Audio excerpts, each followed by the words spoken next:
All right, so this next one is called the Powell Raise, the side lying Powell Raise, and we like to use it on an incline bench just because it helps you get set up a little bit better. But essentially what it allows us to do is build a lot of strength through a large range of motion through the shoulder joint, so the deltoids, but also those rotator cuffs as well.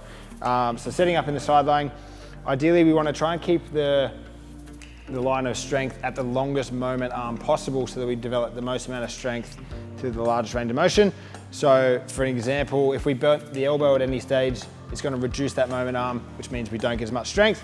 And if we start changing the angle of which we rotate, it does the same thing. So pick the longest range of motion possible, and we're just going from a nice slow pull from the bottom all the way up to the top and just holding at the top for 1 or 2 seconds. So the slower you go, the harder it's going to be, but obviously the faster you will grow.